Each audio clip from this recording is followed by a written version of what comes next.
You are welcome again to another episode of HN What's Your Say?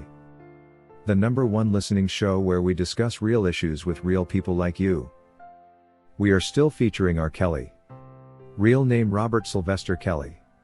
Also known as the R&B King. We have time and again told the world the truth about what exactly is happening to R. Kelly right now. While some people do believe us, the effects of the bad publicity about him which took the world by surprise seem to have rooted deep for several others, and no matter how much truth we put out, they prefer to live in complete denial. While the strategic prosecutors used the media to defame R. Kelly before they made the move to indict him, and from that point deny him all of his basic rights as a citizen of this country, while in conjunction with media personalities such as Gayle King, they try time and again to make us believe that the interviews taken when R. Kelly was still out of prison were all stage managed, and that R. Kelly was always listening in behind the walls. It turns out the real story is rather different. Considering the positions the women decided to take regarding this matter after R. Kelly was arrested are different, it makes us realize these women were simply trapped into a capsule created by the government, where they had to decide whether to stay on the ship that was sinking, or to jump into the small boat that guaranteed monetary gain at the end of the day. This was all designed to play out like this by the prosecution and their partners in crime. And by partners, we mean the companies which stand to gain the most when R. Kelly remains in prison. Subjected to this state of quagmire, just as expected for women that came onto celebrities for their money and lifestyle, most of them chose the small boat provided by the prosecution and hoped to get a piece of the promised cake in form of restitutions, compensation that has so far seen Judge Ann Donnelly dip her long arm into R. Kelly's prison commissary, and taking out everything he was left with meant to cater for his prison welfare. The good thing to note is that usually in such confusing situations, not everyone is quick to get confused, or let's say even if everyone got confused it can never happen at the same time.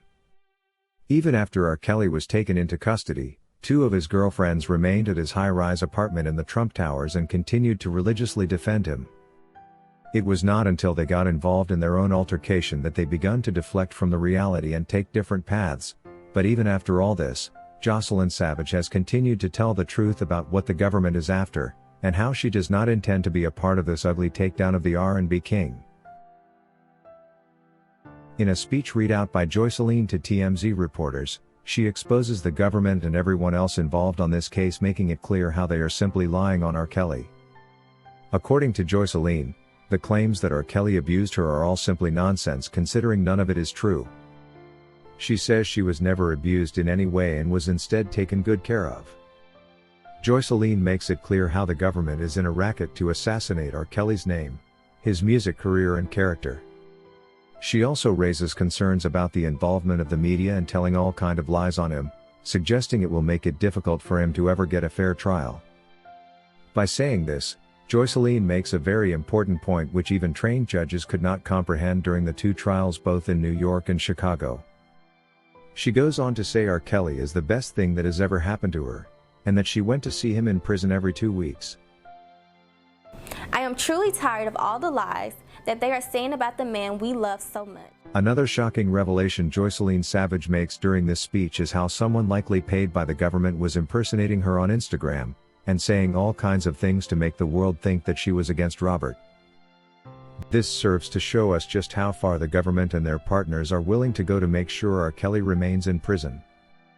If there was ever anybody manipulating these women, it was the government prosecutors.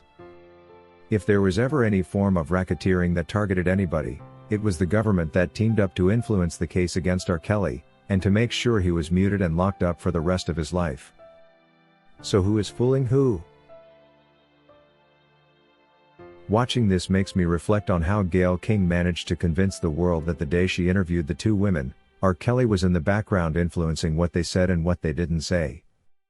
Can we assume when Joycelyn Savage made these comments she was seated in R. Kelly's jail cell, or one next to where he was imprisoned? Maybe TMZ can tell us. Enough is enough. R. Kelly is being railroaded to confess to crimes he never committed, and thank God he is fighting on and not succumbing to the enormous pressure from the mischievous government. Joycelyn Savage was definitely unhappy that someone was out there pretending to be her, and telling the world how she was a victim of abuse, that she was brainwashed, and the now popular ideology that she suffers from Stockholm Syndrome. Something she says ain't true. So who are we supposed to believe? The government, which she clearly exposes in this video for blackmail and impersonation? Or she herself, who was right at the center of this R. Kelly situation? Trust me, I wouldn't believe the government, considering it went as far as presenting a false witness, who was clearly faking it from the beginning, by the name Lisa Van Allen, to court to testify against R. Kelly. That goes to show how desperate the government is to take R. Kelly down and put him out of the picture. That is how much they need to do to complete their paid task of denying R. Kelly the chance to make his demands to the record company Sony. How selfish. Meanwhile, there is a video which has been making rounds on social media over the past few years showing R. Kelly and one of the girlfriends the government claims he held hostage in his mansion and turned into a slave, shopping freely in an open mall, and splashing thousands of dollars on her. I have never seen a hostage situation where the abductor walks with the hostage into a shopping mall, and successfully breaches all the security layers, later to return home with no attempted escape made by the said captive. This is confirmation that everything the government wants us to believe R. Kelly is was simply fabrications to make him look bad, and to prepare him for a major takedown. Any person who stands with the government in this act of tyranny is either a racist or just insane. For the black people in this racket, it's a pity you just don't understand. According to Taeyeon, it's funny how the government pretends to know what people are thinking and feeling on their behalf, even when they suggest otherwise. Someone goes on national TV and says I am okay, but the government chooses to call it Stockholm Syndrome. Since when have government prosecutors turned into medical diagnosis experts to determine who has which condition and who doesn't? I am afraid if this approach to interpreting people's statements continues, we are likely to have legal claims thrown out without trials simply because the government thinks the claimant is insane. If you wish to take part in a live interview on this channel discussing any of these topics, let us know by emailing us on sashahnnewsroom@gmail.com for scheduling. That is all we had for you today on HN What's Your Say? To keep updated whenever we post a new video, subscribe to this channel now. Also remember to hit the bell icon and enable notifications. And feel free to share your opinions with us in the comment section below, and let us know if you would like us to publish your views in our next release. We value all our subscribers' opinions.